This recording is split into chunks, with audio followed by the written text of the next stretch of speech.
आप देख रहे हैं अल्फा डिफेंस हिंदी में आपका स्वागत है। आज के इस वीडियो में हम लोग बात करने वाले हैं आमका जेवी के बारे में। आप सभी को याद होगा स्टार्टिंग में भारत सरकार की तरफ से कोशिश की गई थी कि एक स्पेशल पर्पस व्हीकल बनाया जाए जहां पर कोई प्राइवेट सेक्टर कंपनी आमका को लीड करे और ये लीडिंग फर्म एचएएल की फैसिलिटी और डीआरडीओ की टेक्निकल नॉलेज का प्रयोग करते हुए भारत में आमका की मैन्युफैक्चरिंग करे। इस पूरे प्रोजेक्ट को लेकर भारत सरकार का आइडिया था कि कोई बड़ा कॉर्पोरेट हाउस इस प्रोजेक्ट को लीड करे ताकि इस पूरे प्रोजेक्ट के डेवलपमेंट के दौरान एफिशिएंसी आए। देखिए, ये चीज हम सभी जानते हैं कि जब सरकारी कंपनीज किसी भी प्रोजेक्ट को एग्जीक्यूट करती हैं तो उसमें अलग अलग तरीके के रोड ब्लॉक्स आते हैं जो कभी इकोनॉमिकल होते हैं, कभी पॉलिटिकल होते हैं, कभी जियोपॉलिटिकल होते हैं, कभी टेक्निकल होते हैं और कभी कभी इन रोड ब्लॉक्स को दूर करने के लिए आपको चाइनीज ग्रीस का भी प्रयोग करना पड़ता है। चाइनीज ग्रीस क्या होती है आप मुझे कमेंट सेक्शन में जरूर बताइएगा। लेकिन सरकारी कंपनियों के केस में ये चीज बहुत ज्यादा मुश्किल हो जाती है क्योंकि हर एक चीज के लिए अप्रूवल ऊपर तक जाता है। एनीवेज, किसी भी फाइटर जेट की फाइनल असेंबली करने के लिए जो आपको इंफ्रास्ट्रक्चर चाहिए होता है वो बहुत कॉस्टली होता है और इस समय जितने भी वेंडर्स अवेलेबल हैं उनमें से किसी एक वेंडर के पास में इसका आधा इंफ्रास्ट्रक्चर भी मौजूद नहीं है।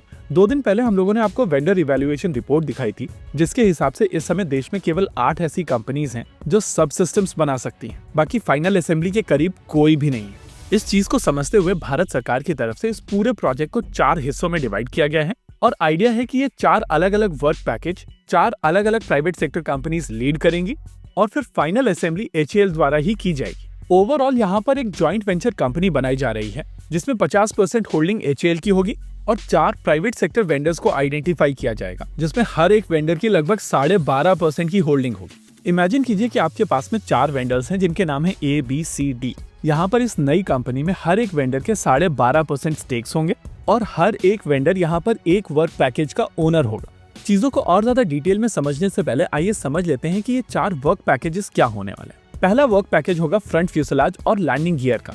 यहाँ पर इस पैकेज के ओनर के पास में राइट्स होंगे रॉ मटेरियल को प्रोक्योर करने का, कंपोनेंट्स कहाँ से आ रहे हैं उस सप्लाई चेन को डिसाइड करने का, डिटेल्ड मैन्युफैक्चरिंग करने का जिसमें CNC मशीनिंग से लेकर कंपोजिट टेक्नोलॉजी हर चीज का प्रयोग किया जाएगा और फिर पैकेजिंग और ट्रांसपोर्टेशन भी उन्हीं की रेस्पॉन्सिबिलिटी होने वाली है। इसी तरीके से दूसरा वर्क पैकेज होगा सेंटर फ्यूसलाज, एयर इनटेक और दूसरे कंट्रोल सर्फेसेस को लेकर। यहाँ पर भी वेंडर्स के पास में अपॉर्चुनिटी होगी कि वो अपनी खुद की सप्लाई चेन सेटअप कर सकें, अपने हिसाब से मैन्युफैक्चरिंग प्रोसेस को लीड कर सकें और पूरे वर्क पैकेज की रेस्पॉन्सिबिलिटी ले सकें। तीसरा वर्क पैकेज है रियर फ्यूसलाज और हॉरिजॉन्टल टेल वाला। यहाँ पर भी वेंडर्स के पास में अपॉर्चुनिटी होगी कि वो अपने हिसाब से चीजों को मैन्युफैक्चर कर सकें, अपने हिसाब से चीजों को सोर्स कर सकें और जब पूरी तरीके से स्ट्रक्चर तैयार हो जाए तो उसको सर्टिफाई करके डिलीवर कर सकें। चौथा वर्क पैकेज है विंग्स और वर्टिकल टेल को लेकर और इसमें भी वेंडर्स के पास में वो सारी की सारी फ्लेक्सिबिलिटीज होने वाली है।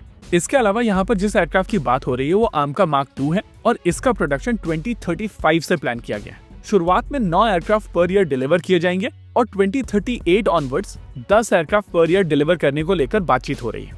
यहाँ पर वेंडर्स को 7 मई तक का समय दिया गया है और आइडिया है कि 7 मई तक अगर वेंडर्स की तरफ से इस एक्सप्रेशन ऑफ इंटरेस्ट को रेस्पॉन्ड किया जाता है तो उसके हिसाब से इवैल्यूएशन किया जाएगा और फिर वेंडर्स सेलेक्ट किए जाएंगे। वैसे इस प्रोसेस के लिए एडीए की तरफ से इवैल्यूएशन ऑलरेडी कर ली गई है, लेकिन जब बिड सबमिट की जाएंगी तो उसके बाद एचएएल की तरफ से भी एक इवैल्यूएशन किया जाएगा क्योंकि हर एक वर्क पैकेज के लिए अलग अलग वेंडर्स कॉम्पीट करेंगे और अगर किसी वेंडर को ऐसा लगता है कि वो चारों कैटेगरी में कॉम्पीट कर सकता है तो उसके लिए भी प्रोविजन बनाए गए हैं। इस समय एचएएल के पास में 4 असेंबली लाइंस मौजूद हैं और मोस्ट लाइकली यहाँ पर एक असेंबली लाइन इस जॉइंट वेंचर कंपनी को मूव कर दी जाएगी। अच्छा, सबसे इंटरेस्टिंग चीज ये है कि यहाँ पर आमका का नंबर 126 ही रखा गया है। ये इंडिकेटिव नंबर है और जिस हिसाब से एयरक्राफ्ट के नंबर फाइनली डिसाइड किए जाएंगे उस हिसाब से प्रोडक्शन कैपेसिटी को भी ऑप्टिमाइज कर दिया जाएगा। होप यहाँ पर चीजें क्लियर हुई होंगी। इसी के साथ आज के इस वीडियो में रखते हैं केवल इतना ही। वीडियो को अंत तक देखने के लिए धन्यवाद। देखते रहिए अल्फा डिफेंस। जय हिंद।